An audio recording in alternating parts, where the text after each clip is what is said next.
Shalom. Giving all praises to the Heavenly Father, Yahweh, Bahasham, Yahweh Shai, Bahasham, Rachahakwadash. Double honors to the apostles, the bishops, and the elders at Great Millstone who rule well. Peace and salutations, as always, to the elect. Prophecy watch, all right, as we are witnessing our enemy spiral into perdition, getting caught left and right. All right, nothing but deception. All right, everybody's on to, his ways. All right, pretty much anything that he does, he gets caught. All right, red-handed. All right, right before he does, even before he does it, people are pretty much online all over the internet rebelling against this devil. And the rebellion is specifically aimed towards the West. All right, Esau, Edom here in Babylon the Great. And the small hat, all right, which I liken into the pimp, the small hat, and the whore, Babylon the Great. And pretty much, as we see the least of the flock, the state of Israel, all right, or what they call the Zionist state of Israel, which is not a fulfillment of biblical prophecy of the true Israelites turning back to that land, all right, are basically at the forefront of all of the friction and tensions that's happening in the planet Earth, and everyone's tired of them. Okay, and if you needed any proof that them returning to that land was not a fulfillment of the true children of Israel returning back to that land, which we always tell you, first and foremost, it's not going to just be the Jews that return back to that land, which Jew can be short for Judah, all right, or in the Assyrian Babylonian captivity, Judah, Benjamin, and Levi were labeled as Jews. Okay, the southern kingdom. Okay, but prophetically, when the Israelites return back to that land, it will be to set up a government under who the world ignorantly calls Jesus Christ, the second Adam. Okay, it wouldn't be through a Balfour Declaration. There would not be a prime minister, and there damn sure would not be any protest, okay, and war going on in that land once the true children of Israel return there. Okay, and the scriptures tell us, all right, in the book of Luke, let's get Luke 21. All right, Luke 21 and I believe 24. All right, and this is a prophecy of us, being kicked out of the land in 70 AD. It says here, and they shall fall by the edge of the sword and shall be led away captive into all nations. And when the Jews were kicked out of Jerusalem, they fled into, different parts of Europe, in the interiors of, West, Africa, South Africa, different parts of Africa, mainly in the west coast of Africa. And from there, eventually, we would be, traded into slavery. As you can see here, led away captive into all nations. And Jerusalem, okay, the landmass of Jerusalem shall be trodden down of the Gentiles, the actual Gentiles, the heathen. Again, that word Gentile just means ethnos or ethnicity. It could be speaking of heathen nations, or it can be speaking of Israelites who are scattered amongst the heathen nations, okay, who ultimately took on their works and became like heathen. Okay, and we have various lessons going into that. I actually have a lesson going into the etymology of the word Gentile. Okay, so it says here, and Jerusalem shall be trodden down of the Gentiles until the time of the Gentiles be fulfilled, leading unto the end of this world and the return of our Lord. All right, which there will be signs in the sun and in the moon and in the stars, and up on the earth distress of the nations with perplexity, the sea and the waves roaring, men's heart failing them for fear and looking for those things which are coming upon the earth, for the powers of heaven shall be shaken, and then shall they see the Son of Man coming in a cloud. So Yahweh Shai's return is coming at a time where the true biblical Israelites wouldn't be ruling out of their land. They wouldn't have a military. They would be scattered. Okay. And prophetically, we always get Ezekiel, the 36th chapter. It tells us who specifically would have the land in their possession. All right. Ezekiel 36:5. Therefore, thus saith the Lord, surely in the fire of my jealousy have I spoken against the residue of the heathen and against all Idumea, which have appointed my land into their possession with all the joy of their heart and with despiteful minds to cast it out for a prey. Okay. And we are supposed to prophesy against them. See, and this chapter is followed by Ezekiel 37, the awakening of the dry bones. Okay. Which tells you that there will be a reunion of Judah and Israel. Northern and southern kingdom will be reunited in the valley of dry bones, the land of their captivity, awaken out of a dead state. And then the Lord says here in verse 19, Ezekiel 37:19, said to them, thus said the Lord, behold, I will take the stick of Joseph, which is in the hand of Ephraim, and the tribes of Israel, his fellows, and I will put them with him, even with the stick of Judah, and make them one stick, and they shall be one in mine hand. Okay. In verse 21, and say unto them, thus said the Lord God, behold, I will take the children of Israel from among the heathen, whither they be gone, and I will gather them on every side and bring them into their own land. So this would happen through the Lord, not through their own means. See? And it will take the second coming of who the world ignorantly calls Jesus Christ to take place. All right. And we also know that there's going to be a great destruction in that land. Let's get Isaiah, the 14th chapter. Ezekiel, the 38th chapter. As a matter of fact, that would be perfect. Let's go to Ezekiel 38. Okay. Verse 19, it says, for in my jealousy and in the fire of my wrath have I spoken. In that day there shall be a great shaking in the land of Israel. Okay. This is what's getting ready to happen. All right. Starting with Russia and all of the various different nations. Eventually, they're going to shoot missiles on the land of Israel, which is going to draw America in, and missiles are going to be shot on Babylon. That's what's being formulated through this war that we see. Okay. Now, again, things could eventually calm down. Right. But things are eventually going to heat up. All right. And this devil is at the point where he can't really look back because he only has but a short time. It says, so that the fishes of the sea and the fowls of the heaven and the beasts of the field and all the creeping things that creep upon the earth and all the men that are upon the face of the earth shall shake at my presence, and the mountains shall be thrown down, and they shall, and the steep places shall fall, and every wall shall fall to the ground. And I will call for a sword against him throughout all my mountains, said the Lord God. Every man's sword shall be against his brother. And ultimately it's going to lead to what? There's going to be a great shaking, a great destruction that's going to take place in the land of Israel. And it's going to be built back up. But prophetically, there's going to be a great destruction that takes place in that land. So them being in that land right now is not a fulfillment of the true biblical Israelites, returning to that land. Okay. And the Lord said there's going to be peace in that land. Right. We always get it. Micah 4:1. But in the last days it shall come to pass that the mountain of the house of the Lord shall be established in the top of the mountains. Mountains are symbolizing governments in the scriptures. And it shall be exalted above the hills, and the people shall flow unto it. And many nations shall come and say, come, let us go to the mountain of Yahweh and to the house of the God of Jacob, and he will teach us of his ways. That's not happening right now. And we will walk in his paths. That's not happening right now. For the law shall go forth of Zion. That's not happening right now. And a word of the Lord from Jerusalem. And he shall judge among many people and rebuke strong nations afar off. This is what Yahushua is going to do. And they shall beat their swords into plowshares and their spears into pruning hooks. Nation shall not lift up sword against nation, neither shall they learn war anymore. You see that? And right now we're living at a time where prophetically in the book of Joel, right?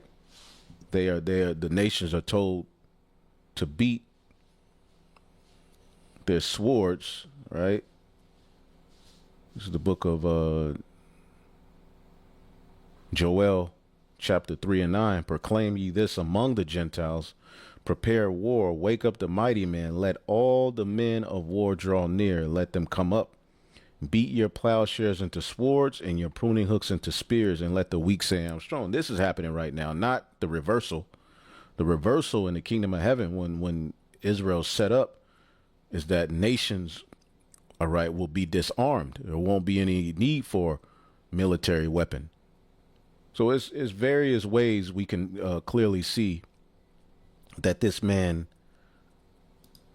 that's in that land right now is not fulfilling this prophecy. First of all, they've been going back and forth with the Palestinians for years. All right. The night that they established the state of Israel, there was a war. It was struck by Egypt, I believe. And, you know, it's been a war ever since. So we're living at a time where this man is being revealed, man. Okay. And there's a rebellion going on against this man. Hundreds of thousands of protesters gather in Tel Aviv to demand an end to Gaza war. And Tel Aviv has been, hit. Okay. And Tel Aviv is a very liberal. Here it is. You got Tel Aviv, known as Pink City, one of the hottest, GAYest cities in the world. All right. And the true biblical Israelites are over there in that land. The laws are supposed to go forth of Jerusalem. Okay. Let's just ask this. What is Tel Aviv known for?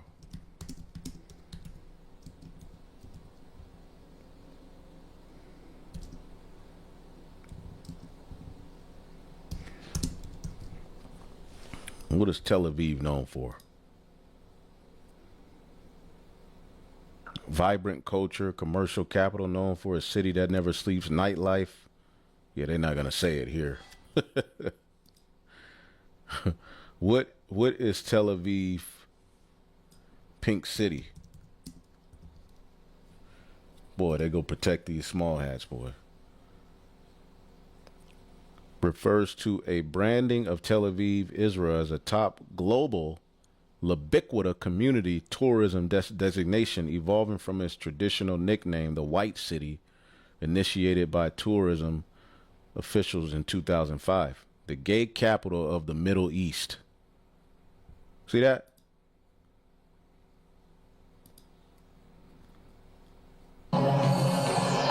It's a weekday night in Tel Aviv, and this dance club is packed not only with gay Israelis, but also with international tourists.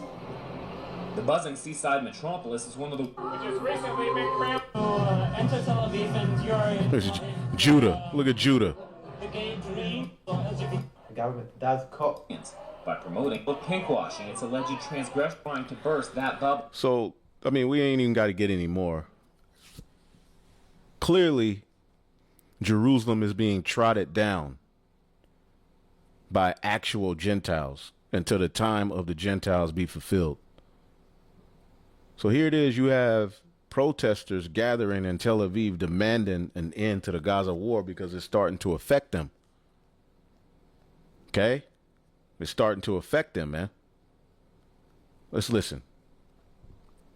Guess what? Hundreds of thousands of people, Jews in Israel, have turned on Benjamin Netanyahu. Hundreds of thousands are protesting his stupid war because they want his war to end, and they know he's the one extending it. He's the one standing in the way of the hostages being released and returned. He's the one. They know this. Hundreds of thousands of protesters gather in Tel Aviv to demand an end to the Gaza war. Wow. Yep, they're protesting because they want the government to stop killing all the people that their sons in the military want to sexually abuse. Anyway, so here's a little bit of the look at that protest. This is in Tel Aviv. Tens of thousands of Israelis have joined nationwide protests in one of the largest demonstrations in Israel since the fighting began. The day of nationwide protest aimed to pressure the government to halt the military campaign and bring the hostages home.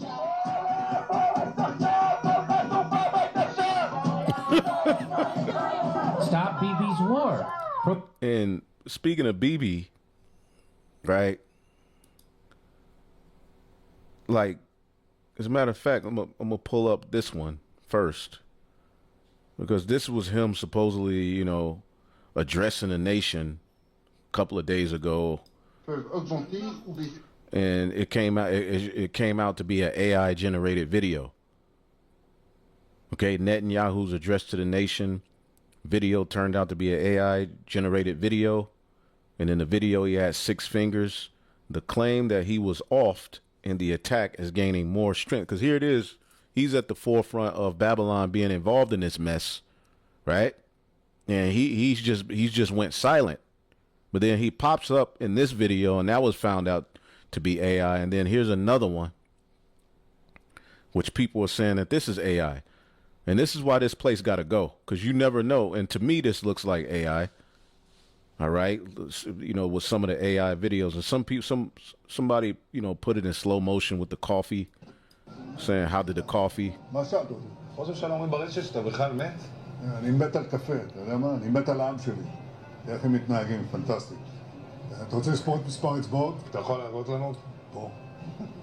My hands, this is me, but I ain't. It kind of looks like AI, but these are the times we live in with all of the deception and wickedness. Clearly, this is the man of sin, man.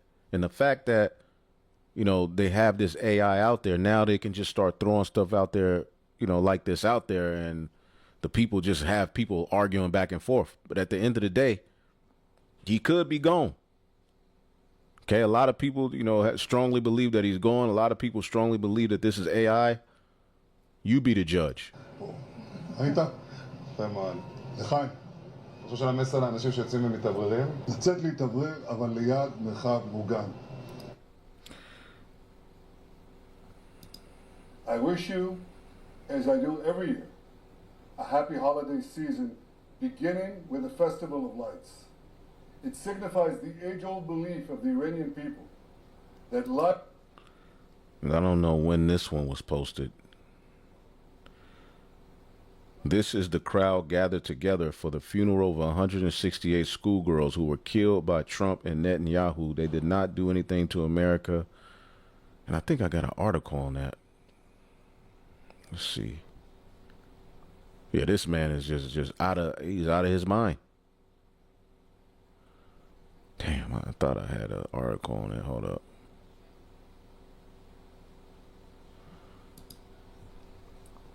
All right, military report concludes U.S. offed 175 school children in missile strike, and then try to blame it on Iran doing it to themselves. So, yeah, this man is he's through. But here it is, Netanyahu got, you know, America into this mess, and now he's going missing. But he pops up with these weird videos. Okay. For some reason, they ain't really coming up. See if YouTube got something.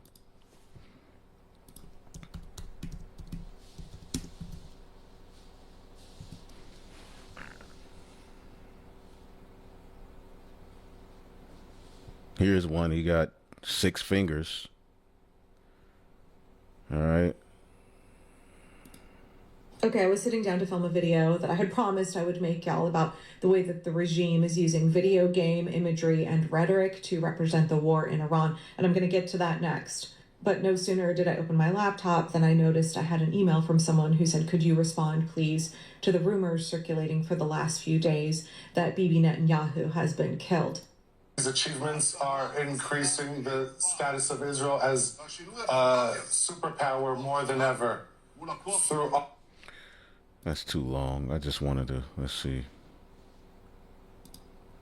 Is this video of Benjamin Netanyahu, now being dubbed Coffeegate, a deepfake? תודה. מה שאלת אותי? חושב של אומרים ברשת שאתה בכלל מת? אני מת על קפה, אתה יודע מה? אני מת על העם שלי. איך הם מתנהגים, פנטסטי. אתה רוצה לספור את מספר אצבעות? Now, this video of the Israeli Prime Minister buying coffee went viral after claims started circulating online that Netanyahu had been killed or seriously injured by an Iranian strike on Israel. Now, this speculation began around the Israeli Prime. This video of... Did the milk or the coffee on his lip just disappear, or am I tripping? Let's see. אתה יודע מה? אני מת על העם שלי. איך הם מתנהגים, פנטסטי. אתה רוצה לספור את מספר אצבעות? Now, this video of the Israeli Prime Minister buying coffee went viral after claims started circulating online. They just moved it, so I don't know. Had been killed or seriously injured by an Iranian strike on Israel. Now, this speculation began around March the 13th after Netanyahu posted a press conference where some users claimed that footage was AI generated, pointing to what they said was a sixth finger on his right hand. So the Prime Minister took to social media debunking these claims by posting this video. But soon after, social media users and also AI tools such as Grok claim that this video... So Grok is saying it's fake. You know, people ask, you know, you can ask AI, is something AI generated? All right. Even with music, is this real music? Is this fake? And AI will tell you this is AI generated. But here Grok says it's not real. This is an AI generated deep fake. All right, Netanyahu's official account posted it as satire, humor. They say I'm what? Likely to push back on the recent death rumors. It was also a deep fake. So the Independent examined this, and the evidence states otherwise. First, we geolocated this video to be taken at the Sataf, a cafe in Jerusalem. We then reviewed the cafe's social media footage for that day. They had already posted Instagram stories showing Netanyahu arriving in the early afternoon on Sunday. Approximately 2 hours later, Netanyahu posted this video to his social media account, matching the timeline shown in the cafe's Instagram stories. So despite these viral claims, there's absolutely no concrete evidence that Netanyahu is dead or injured. But this also highlights a broader issue. As social media increasingly becomes shaped by... There's all kind of people saying all kind of things. Some people say the place ain't even open. But who knows? And then he posted another video here.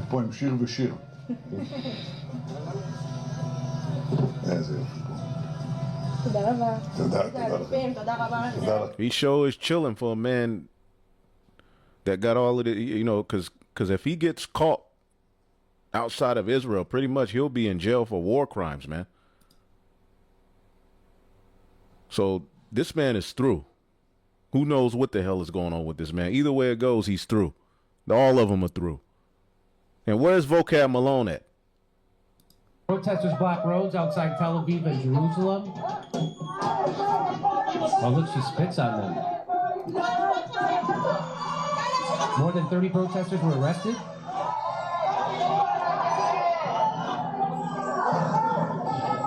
Look at all those. The day of protest culminated with a rally in Tel Aviv. They only arrested 30 people out of all those hundreds of thousands. The decision is widely unpopular. The decision to invade Gaza City. So the decision that Bibi Netanyahu made to invade Gaza City, very unpopular among Israelis and many of the hostages' families.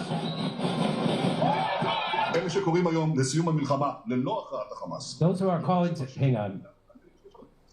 Those who are calling today for an end to the war without Hamas's defeat are not only hardening Hamas's position and delaying the release of our hostages, they are also ensuring that the horrors of October 7th will repeat themselves over and over again. This is Netanyahu. Nobody believes him. Your own people have turned on you, Bibi. Stop Gaza and genocide. Look at this is really happening. Hundreds of thousands of people. Look at that. Wow. How come even Israelis are sick of the Gaza genocide, but not American Zionists? Huh. Isn't that wild? Wow. Now Bibi has to prove that he doesn't care about his own people more than he cares about the Palestinians. It's just that nobody's on his side anymore. Even the Jews in Israel are against him. Nobody anywhere on earth is on Benjamin Netanyahu's side, except people right here in America, of course. Wow. Netanyahu losing the Jews was not on my bingo card this decade, I'll tell you that. The Hostage and Missing Families Forum, the initiator of the day of protest, estimated that 500,000 people joined the demonstration in Tel Aviv, a figure not confirmed by the police. We demand a comprehensive and achievable agreement and an end to the war. said the mother of a hostage, leading figure in the protest movement. We demand. So this man is through. As a matter of fact, let's get the book of 2nd Esdras 9 in the GNT. He answered, "Consider all these things very carefully. When you see that some of the signs which I have told you have appeared, you will know that the time has come when the Most High will bring judgment on the world he has created. There will be earthquakes, national rebellions, international intrigues, unstable leaders, and confused rulers. When you see this happening, you will know, all right, that they are what the Most High God has spoken about since the beginning of creation. The beginning and the end of everything that happens in this world are clear. The same is true in the world above. Wonders and miracles show, all right, the beginnings of events, and mighty signs show how they end." Okay, so we are in the times, all right, where you have nation against nation, ruler against ruler. Didn't Yahushua say that? Let's get that in Matthew. Okay, Matthew, the 24th chapter, all right, in the 6th verse, it says, "And ye shall hear of wars and rumors of wars. See that ye be not troubled. For all these things must come to pass, but the end is not yet. For nation shall rise against nation, and kingdom against kingdom, and there shall be famines, pestilences." All right, the Ovid 1:9, and more is coming. Okay, all kind of diseases and earthquakes in diverse places. Okay, and if you just look up earthquakes, all right, you could clearly see that we are in these times. All these are the beginning of sorrows. We ain't in the times where, you know, oh man, that's been happening and things are just going to get better. Nah, things are only going to culminate because this man is through.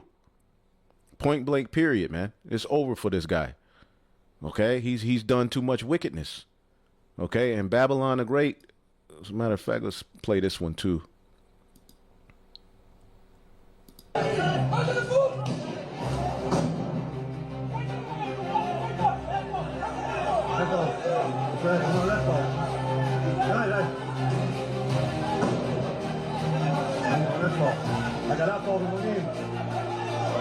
So you got Egyptian against Egyptian over in the land of Israel. Conflict between Torah good Jews, oh boy, and Talmudic satanic Jews has begun in Israel. Could Israel be headed towards civil war? Wow, that's interesting. This picture of Bibi Netanyahu is also interesting when you put it side by side. It's also interesting that Ghislaine Maxwell is now a teacher in prison, apparently. What the fuck is she teaching us? Anyways. What else? Oh, Bigfoot. The Bigfoot's real, apparently. Yeah, look at this. Yeah, there's been 6 sightings reported in Ohio. Wait a minute. Is E coming with that? Hold up.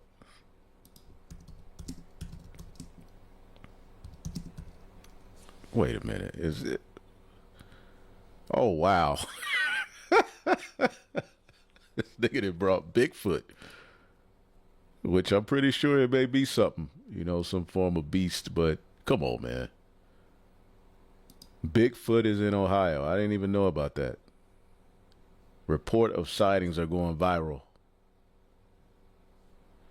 Oh, man. This is how the end of Esau's world looks, man.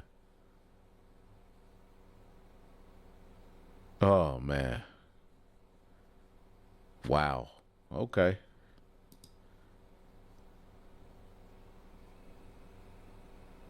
Several Bigfoot sightings reported. Oh, boy. Anyway. Let's go back. Shevet, Ohio. It's probably just Ohio residents after the East Palestine chemicals have mutated there. There are also reports in Chinese media that Tel Aviv's main airport, the Ben Gurion airport, has been struck and, like, pretty much destroyed. Although, how can we tell? I mean, I don't know how to tell. Israel has a blackout on media there now. And all of our media companies here in North America are owned by... Anyways, that's it for me, folks. Then we're going to end it right there. Have a good one. Good morning. So Esau Edom he's fed up. Okay. This is in Daytona Beach. About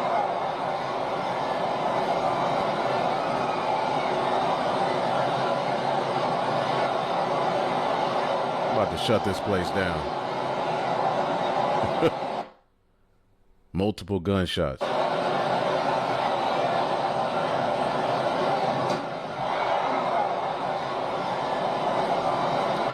Yeah, this place is just about at its end, man.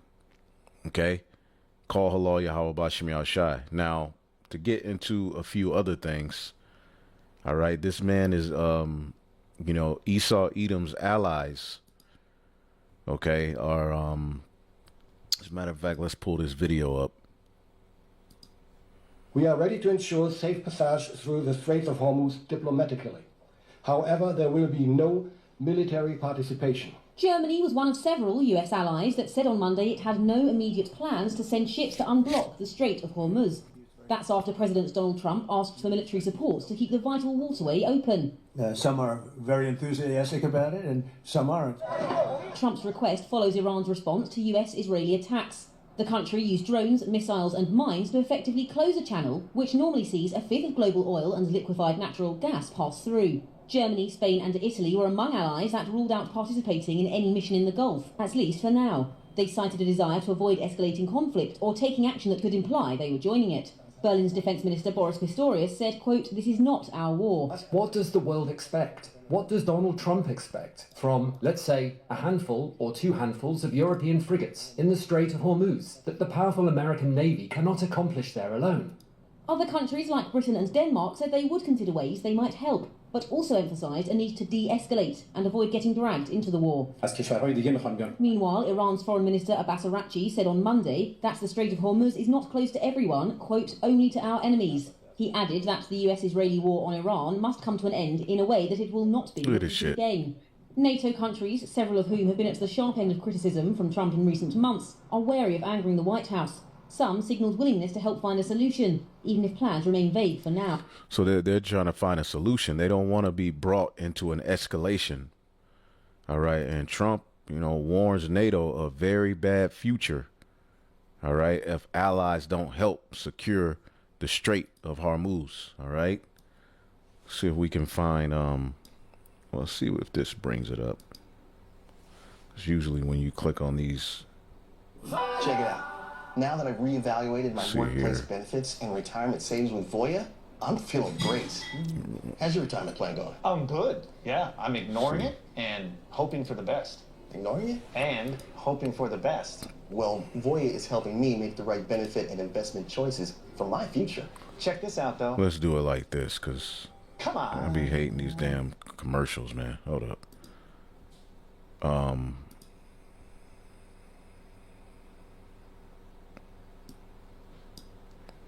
So he's demanding them to help him. Several NATO member countries have rejected a suggestion from US President Donald Trump that the bloc should help Washington reopen the Strait of Hormuz. Mr. Trump warned of a very bad future for NATO if it did not lend support.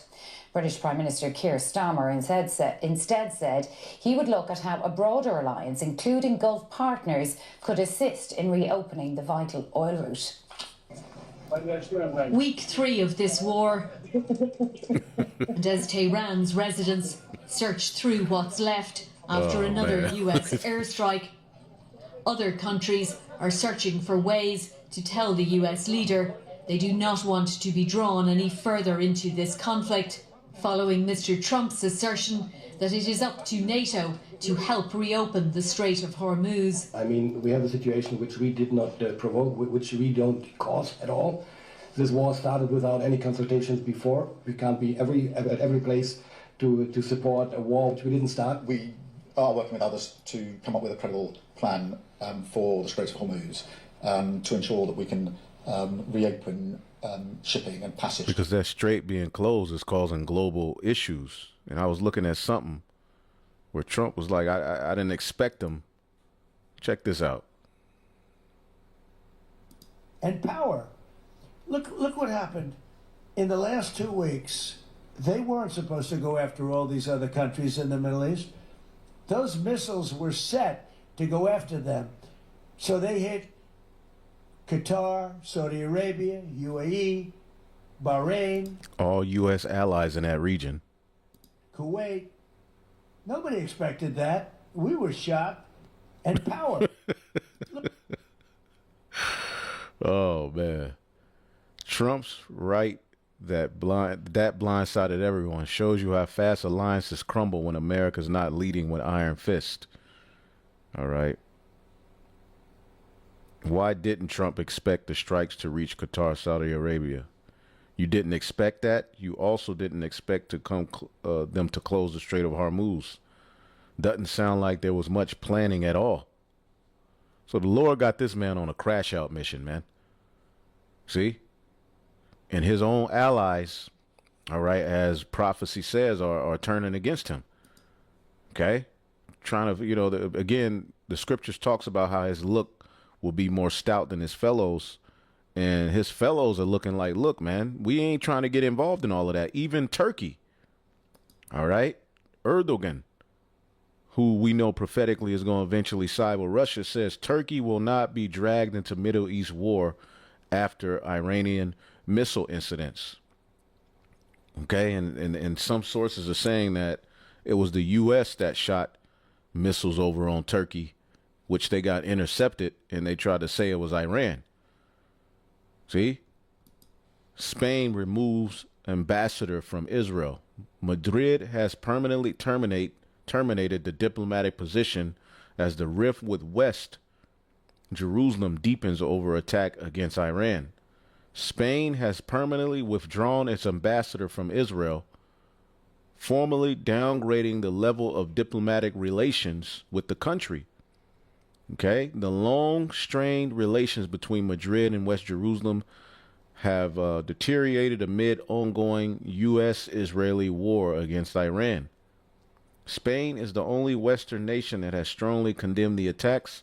Prime Minister Pedro Sanchez has said his nation will not be complicit in something that is bad for the world simply out of the fear of reprisals from someone. The decision to terminate the position of ambassador to Israel was announced on Tuesday, and yada, yada, yada. So we can clearly see these alliances are weakening. Okay? Obadiah verse 7, the men of thy confederacy have brought thee even to the border. The men that were at peace with thee have deceived thee and have prevailed against thee. They that eat thy bread have laid a wound under thee. There is no understanding in him. Shall I not in that day, saith the Lord, even destroy the wise man out of Edom and the understanding out of the mount of Esau? So the Lord has this man in a reprobate spirit to where he's just not going to stop. Okay. And the Lord, this is how you know the Lord is in control. Okay. So this man's allies refuse his request. And I asked here, let's see if this is it. Specific ally partners in friction, all right, with America over this war. European NATO allies over Hormuz support, base access, and joint efforts. Spain, Italy, France, Germany, all right, Australia, Japan, the GCC states, Saudi Arabia, UAE, Kuwait. Okay. They're all like, man, this is too much. All right. It's fucking up business. So again, prophetically, we know all of these nations are going to eventually, all right, ally together and come against the West. Here's another one. So we're betraying our South Korean allies. We're betraying our Japanese allies. We're betraying our Taiwanese allies because we've convinced Taiwan that we have a ballistic missile shield and protect it for everything. And we're betraying our Gulf Arab allies, all for Israel. See that? This is from antiwar.com. It says the U.S. is moving parts of its THAAD missile defense system from South Korea to the Middle East. It says that the subheadline is South Korea's president said he was against the move but could not fully oppose it. So can you tell me what that is about and what is the ramifications of that? Sure. Well, the THAAD is our upper tier anti-missile system for tactical defense. We put the THAAD in South Korea against the South Koreans' desires a couple years ago. because it's destabilizing. The Chinese said, please don't do it, because if you do it, we're going to have to reposition our missiles because we can't allow you to have an anti-ballistic missile capability that close to China. But we put it in there. So it's been a horribly destabilizing weapon that we then use to strong-arm the South Koreans and the Japanese into taking a harder line against North Korea and all this. So a lot of politics attached to this weapon. But all of our THAAD radars have been blown up by the Iranians in the Middle East. We don't have any left. And so we have a bunch of THAAD launchers out there. We have some THAAD missiles left, but we can't use them because we don't have any radars. And so we have gone into South Korea now, and that THAAD system we made them take that they didn't want to take, we're now taking away. And they're like, wait a minute. We changed everything about our defense posture, hinged on the fact that THAAD was here, part of our missile defense shield and all this stuff. And now you're taking it away without even telling us. And we're also taking away the advanced Patriot PAC-3s. And we're taking them for Israel. And the Gulf Arab states are sitting there going, hey, we're over here too. We're the ones who, stood by you all the way with about $2 billion worth of your stuff. And we've run through it all. We need, so the stuff you're taking out of South Korea, you're going to bring to us, right? We get those missiles? Nope. Straight to Israel. So we're betraying our South Korean allies. We're betraying our Japanese allies. We're betraying our Taiwanese allies because we've convinced Taiwan that we have a ballistic missile shield and protected from everything. And we're betraying our Gulf Arab allies, all for Israel. And Israel, of course, had a whole bunch of these missiles, fired them, didn't shoot anything down. We're giving them missiles now that don't work against the missiles the Iranians have. This just shows how dysfunctional we are. It comes down to, again, why I have spent a lifetime saying that there's no such thing as missile defense. It's a joke. It's a giant grift. It's a scam. We spend billions of dollars on these things only to find out that they just don't work in the face of a modern ballistic missile threat. The Iranians have shown that THAAD doesn't work, PAC-3 doesn't work, Aegis doesn't work. The Russians will show that anything we build doesn't work. Same thing with the Chinese and the North Koreans. But this is an act of betrayal. This system, again, the South Koreans built a defense concept around the system, and now we've taken it away from the South Koreans without even asking their permission. We're just doing it. And so what is the danger to South Korea? Is there really a threat from North Korea? Oh, is that why they had those missile defenses in the first place? Or what do you think is the downside? Well, the United States and the South Koreans used to run an exercise every year. We still do it. But the way the exercise kicked off, or maybe even ended, was that we'd get all of our aircraft and the South Korean aircraft, and we'd fly straight to the North Korean border. Pyongyang just right over the border. That's where the leadership is. And we come screaming in. And at the last second, we break off. Now, from the North Korean perspective, if we go across the border, we're going to be over Pyongyang dropping bombs in a matter of minutes, 5 minutes. And so we're juking them, we're scaring them, putting them on notice. We can decapitate you at a moment's notice. So the North Koreans went, well, why don't we build nuclear-armed ballistic missiles and tell the South Koreans that... And you could watch the rest of this. I just, tapping into a few things real quick. We'll go more in depth in the news and prophecy later this week. But U.S. is abandoning all our Asian and Middle Eastern allies, even his European allies, his NATO allies, all right, are starting to look at this man with the side eye. And this is all prophetic, man. Okay? And we know prophetically what this is going to lead to. Revelation 17 and 12. All right, or Revelation 17 and 16 in the 10 horns. All right, the EU nations, the European nations, which thou sawest upon the beast, these shall hate the whore. All right, as things are getting ready to get bad, and make her desolate, and shall burn her flesh with fire. For the Most High have put it in their hearts to fulfill his will, and to agree to give their kingdom unto the beast, until the words of the Lord are fulfilled. So these different alliances have been made, all right, up until this point where the Lord is getting ready to break this man down. As a matter of fact, there was let's see here. Let's finish this one. Through the strait. Let me be clear, that won't be, and it's never been envisaged, a NATO mission. But this afternoon, the US president was not returning. Numerous countries have told me they're on the way. Some are very enthusiastic about it, and some aren't. Some are countries that we've helped for many, many years. We've protected them from horrible outside sources, and they weren't that enthusiastic. And when we want to know, do you have any minesweepers? Well, would rather not get involved, sir. Those tasked with tackling high oil prices say ending the war soon is the most effective route out of this crisis. I very much hope the situation will be resolved quickly to enable markets to start recovering. But of course, we also have to be prepared in case it continues for a while longer. And even if the strait were to reopen tomorrow, the IEA estimates it will still take time for the global energy trade to recover. How long this war will take, the question for which there is still no answer. Fiona Mitchell, RTE News. Well, EU foreign ministers meeting in Brussels have rejected the idea of redeploying a European maritime mission to the Strait of Hormuz. However, ministers have recommended intensifying diplomatic contacts in the region in order to bring an end to the war. Donald Trump's call for other nations to come to his rescue and help reopen the Strait of Hormuz appears to have largely fallen on deaf ears. Australia, Greece and Japan have all dismissed calls to join a military response in reopening the waterway. Despite Mr. Trump's threat that the future of NATO would look very bad if its members did not help, Berlin bluntly responded that the Iran war had nothing to do with NATO. At a meeting in Brussels, the German foreign minister said the war would only end through negotiations involving regional players, including Iran. We will come to that stage as soon as the United States of America and Israel have defined that they have achieved the military goals. But we are not there currently. But what is the goal? There is no goal. Okay, regime change. Okay, you took out the Ayatollah. What's the goal? What we expect from the United States and Israel to inform us, to include us into what they are doing there, and to tell us if these goals are achieved.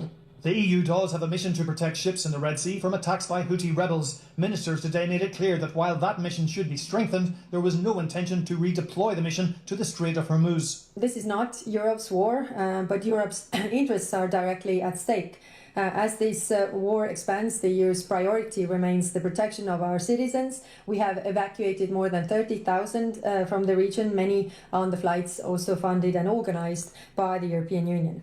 The European Commission insists Europe is better placed to absorb an energy shock compared to Russia's invasion of Ukraine. But Donald Trump's threat to NATO and his explicit linkage between the Iran war and America's support for Ukraine has opened up a whole new dimension. Tony Connolly, RTE News, Brussels. The Taoiseach Micheál Martin has been conducting his first full day of engagements in Washington, D.C. with a focus on business, trade and research. It comes ahead of his visit to the White House tomorrow for the traditional Shamrock ceremony. Well, let's speak to our Washington correspondent, Jackie Fox, who's there. Jackie, everything gearing up to that meeting tomorrow in the White House. So what will happen tomorrow? How will it run? Yes, Sharon, we're coming.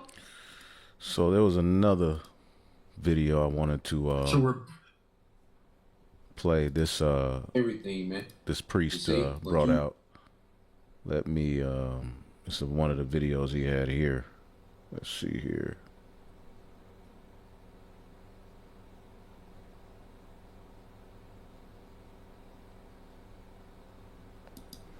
The priest Ayashamath.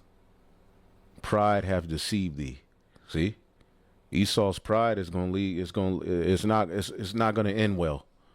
And these are just the beginning stages, all right, of this alliance that he's had that's got him this far breaking up. Okay, and all his allies are going to go to war with him. All right, but it's going to take some time. But this is where it's heading towards. All right, but I believe this is the video. Let's see what this is. I had starting to catch hell, man.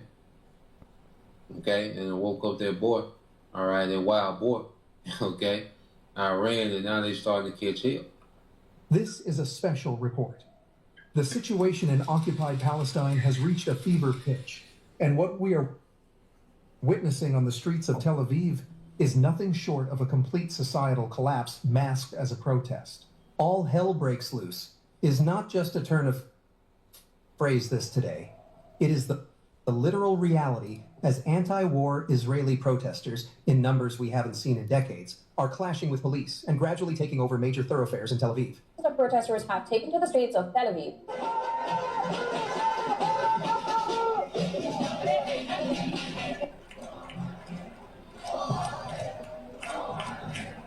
But here is the kicker that exposes the raw, ugly hypocrisy of the settler colonial project. These protests are happening despite, or perhaps because of, the relentless and precise Iranian missile strikes that are sending the regime's war cabinet running for bunkers. We are now deep into what Iran's Revolutionary Guard has designated the 54th wave of Operation True Promise 4, and the battlefield geometry has shifted from the borderlands to the very heart of Israel's civilian infrastructure. While the Western media wants you to focus on the unrest, let's be very clear about what triggered this mass upheaval.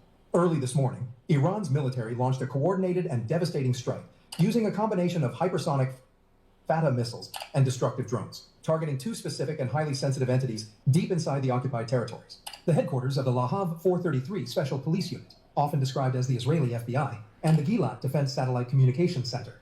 This wasn't random rocketry. This was a surgical decapitation of Israel's command and control architecture. Following up on earlier waves that destroyed infrastructure of the Northern Command and U.S. force assembly points, Iran has now made it clear that no Shin Bet office and no police station is safe. The sirens aren't just blaring every hour anymore. In some areas of Tel Aviv and Holon, the alerts are virtually continuous, making life utterly unbearable. There's a contract most retail traders have never heard of. It's called XSP. Yeah, you see, Shelters that were supposed to be safe are either non-existent. Tel Aviv and Holon, the alerts are So yeah, you see, Iran is playing psyops with them, man. Because if you're a citizen and all you're hearing is these alarms, okay, of bombs going off, okay, of incoming missiles, incoming waves of strikes, you're hearing this all day. It went from just hearing it every night, and then think of the psychology. Every night you know that there's an incoming wave of ballistic missiles, and you're a citizen. You know, think about that every night. You know, when sirens going off, and there's another wave coming, and you got to think about that all day. There's another wave coming. Okay, so Iran is doing psychology, which these devils, all right, that was one of their main tools. Okay, within this kingdom is what? Their psychology, man. Okay. You know, they play psychology, they play psych, they do a lot of psyops, man. Now psyops is being ran on civilians of Tel Aviv. Okay? Because now it went from just having them every night to now it's all day. Even if it's just a small strike package, the fact that something coming in most of the day. Okay? Because it's day 16 of the war, and Iran is on its 55th wave. Okay? So it's a psychological game to these people as well, man. It's becoming a hell. It's becoming a living hell. Okay? Cursed. This is their life now. You see? You don't just get to kill who you want to do. See, now accountability is being had. Okay? All this doing what you want, killing who you want, bombing, and just, you know, you bomb the shit out of everybody else, make their life miserable. But then you come home and kick it. Nah, man. Okay? Them days. Let's get the book of Isaiah 14. And 6, you struck people with endless blows of rage and held the nations in your angry grip with unrelenting tyranny. See, and then when you fall, the earth is going to be at rest. None of this is going to happen in our kingdom. Yes, it's going to be judgment brought forth and the heathen will be subdued. But, you know, when it's all said and done, come on, man. When the righteous are in authority, the people rejoice. But when the wicked bear rule, the people mourn. And yeah, you heathen are going to be judged, especially you Edomites. But the world ain't going to be in this state. This man has taken peace from the earth. It's over with, man. And it only gets worse. Okay? Because when Yahweh Shah comes, hey, this is just the appetizer, man. All right? And it's going to build up to that entree, Yahweh Shah. That's it. Okay? Actually continuous, making life utterly unbearable. Shelters that were supposed to be safe are either non-existent or locked. And the quality of life has deteriorated to a point where settlers are realizing that their government's adventurism, the cheering for the assassination of a foreign religious leader in Tehran, has brought the war to their breakfast tables. If you are just joining us and believe in honest, uncensored journalism that tells you the truth about this resistance, please hit that like button of these protesters. As the Iranian strikes intensified, specifically targeting the airport's runways and air defenses to prevent military resupply, a mad rush of settlers flooded the terminals. They were desperate to flee to their second countries in Europe and America, clutching passports and crying about the trauma of the missiles. But here is where the universe delivered a dose of poetic justice. The airport was shut down. It remains closed for landings and takeoffs. Major carriers like Air France, Delta, and Ryanair have suspended flights indefinitely, and the airspace is a no-go zone. These settlers, who just weeks ago were cheering Netanyahu's promise to destroy Iran and celebrating the assassination of Ayatollah Ali Khamenei as if it were a soccer match, are now trapped. They are trapped in a country their government turned into a battlefield. So now that they can't run, they are forced to protest. But let's not mince words here. These are not peace activists in the moral sense of the word. These are fair-weather patriots. They stood up at the wrong time. Where were these crowds when the regime was decimating Gaza? Where were the tears when Iranian neighborhoods were being flattened by Israeli bunker busters? They were silent. They were cheering. They were enjoying the barbecues while watching the fireworks over Tehran on their screens. But now that the resistance has brought the fireworks to their backyards, Now that Iranian hypersonic missiles are evading the Iron Dome and punching holes in their sense of security, they are suddenly desperate for a ceasefire. Watch some of the scenes from Tel Aviv. Hello, I'm the Chief Executive Officer of Phoenix Energy. True Promise 4 is designed to permanently deter the occupation from ever again attacking Iranian sovereignty or assassinating its leaders. This isn't about retaliation anymore. It's about changing the strategic calculus. You could watch the rest of this brother's video. Look like there's some issues going on, but this was one more. Let's see. I think I got everything. Oh man, yeah, this NYC mayor. He's a Muslim sitting here with a tranny. America's done, man. Y'all know too well the queer community as well as intersecting communities and adjacent communities big ass hands. Under extreme attack in this country from all angles, it seems, from the highest levels of government to society in general, and to even look at them hands. People that we consider friendly fire, unfortunately. And so, God damn, boy, that nigga can grip a basketball. Oh, look at them hands. This nigga could have been a Hall of Fame wide receiver. This just in, NYC Mayor Mamdani names NY's first trans woman to lead the new alphabet office. But this is supposed to be a Muslim. All of these heathen gotta go. I forgot I had that up there. Armed Muslim man wearing military gear arrested after walking into Texas elementary school. They about to shut this place down, man. But this was one more video that I thought was funny. I got a bunch of more information, but I just wanted to get a lesson out today. We'll go in, Lord willing, as things unfold. Where is that video? Boom. Hi, Majesties, Kings and Queens. Welcome back to the channel. So we are back. Now listen to the title of this video. This is a Jake in the land of Ham, but as you see, it's not Jews, it's Edomites posing as Jews. White people just came to accept Putin exposure. Okay? See what this acts what this video is about. I haven't watched it yet, but I just saved it at the last minute. Identity hacking. Let's see what she says. And this time around, it's from them. When I say them, I hope you understand.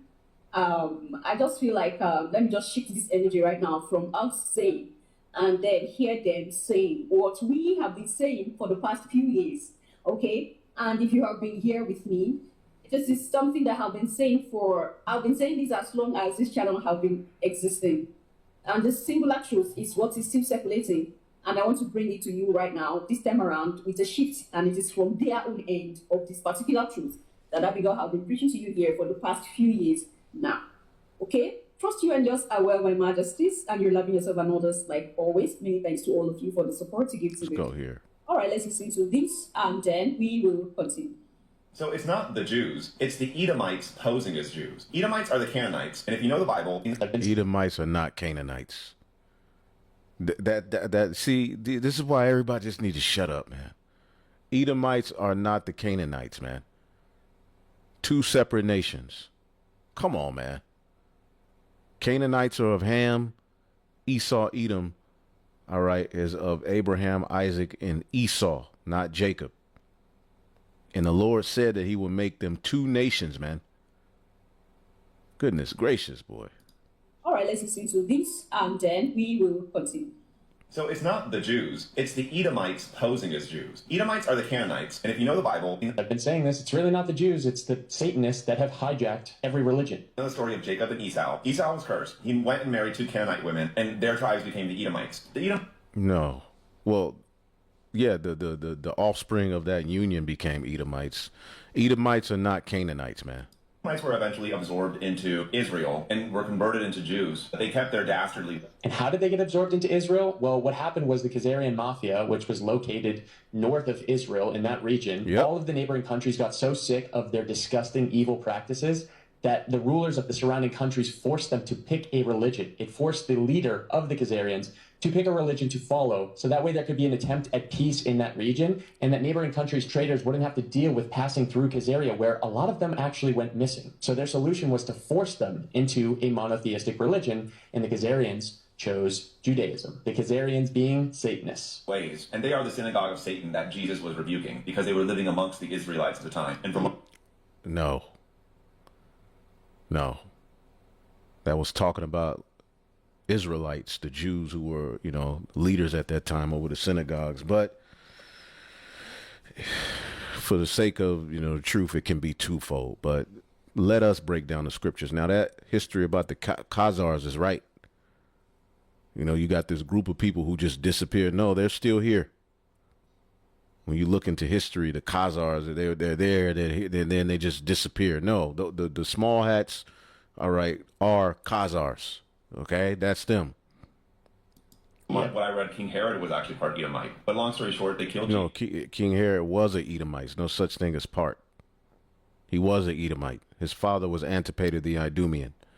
But I'm going to just let him talk. It's just hard listening to, people represent the truth. It's hard to just keep going. Satanists. Ways, and they are the synagogue of Satan that Jesus was rebuking because they were living amongst the Israelites at the time. And from what I read, King Herod was actually part Edomite. But long story short, they killed Jesus. They killed the real Messiah. Their whole thing was about stealing back the blessing that Esau stole from Jacob. So they killed Christ and have been working with Satan to destroy the world. But in the Bible, it's written that the righteous tribes will rise and that God will destroy each and every one of them, and that the Edomites will go to live in the Holy Land, the fake Jews, the ones who worship the Star of Rapham, the six-pointed star that they have on their flag and have legitimized all of us via their psyops. The six-pointed star Jews, those are the Edomites posing as Jews. They're really just continuing the Canaanite practice of child sacrifice, satanic Baal worship, Moloch worship, all that nasty such Saturn worship, child eating, child blood drinking, child sacrifice, etc. And they're posing as Jews. And they are the ones that Jesus Christ called the synagogue of Satan. And so it's not the Jews. It's the Edomites posing as Jews. The Khazars, the Ashkenazis, the Canaanites, basically. They're not Canaanites, man. The hell is that coming from? How can you be a Edomite and a Canaanite?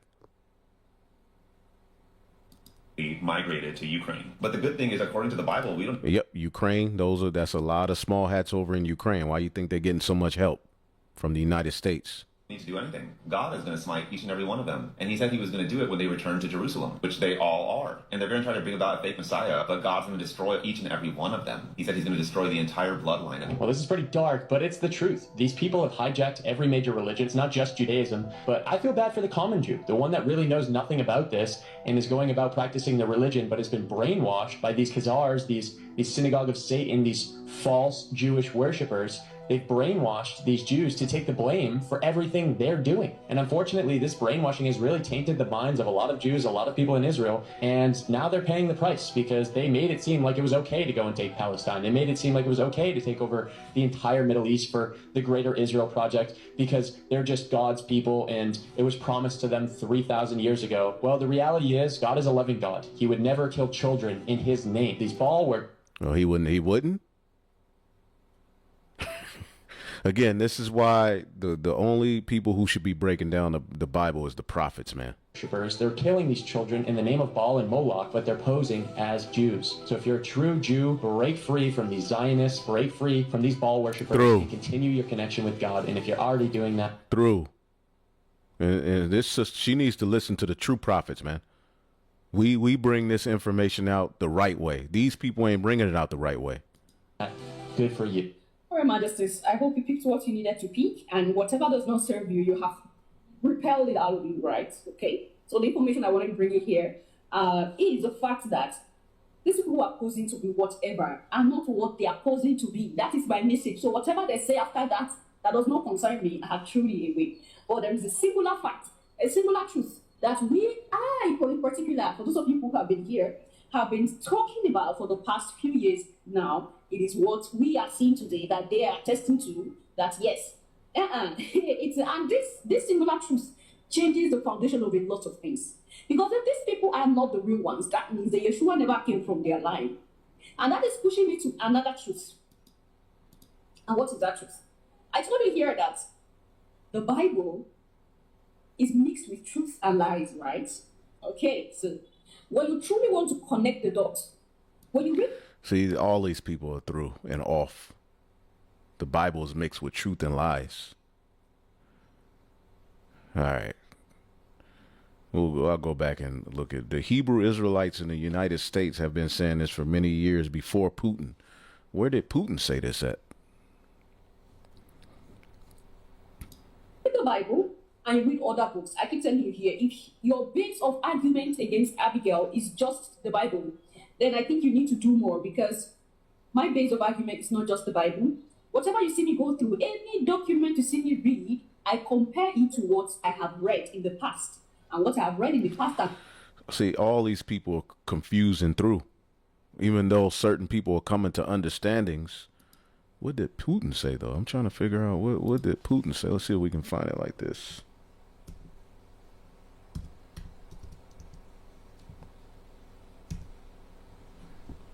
What did Putin say about Edomites? I don't know nothing about that. I ain't,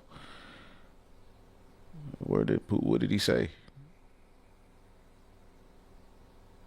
The white community is now accepting what Putin did expose. Let's see if Gronk will bring out the information, because I don't feel like listening to her.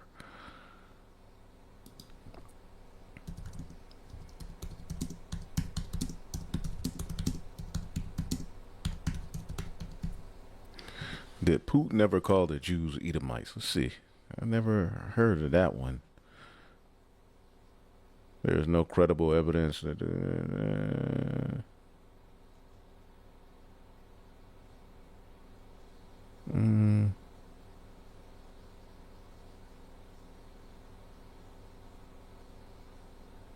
In 2024, during a press conference, he referred to certain critics of the Russian Orthodox Church as ethnic Jews who are godless, without roots, and rarely seen in synagogues. I remember that. But I don't think he called them Edomites. He has reportedly highlighted Jewish heritage in contexts like Zelensky being Jewish, while accusing Ukraine of Nazism. And other instances included offhand comments or jokes about Jews and money.